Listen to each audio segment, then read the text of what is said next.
உற்சவர் நின்ற திருக்கோலத்தில் நரசிம்மர் ஸ்ரீதேவி பூதேவியோட காட்சி தராங்க.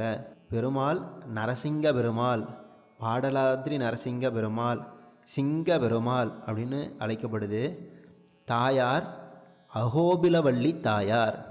எப்படி திருப்பதியில் பத்மாவதி தாயார், ஸ்ரீரங்கத்தில் ஸ்ரீ ரங்கநாச்சியார் தாயார் அப்படின்றத போல் இந்த க்ஷேத்திரத்தில் அகோபிலவள்ளி தாயார் தனியாக காட்சியளிக்கிறாங்க.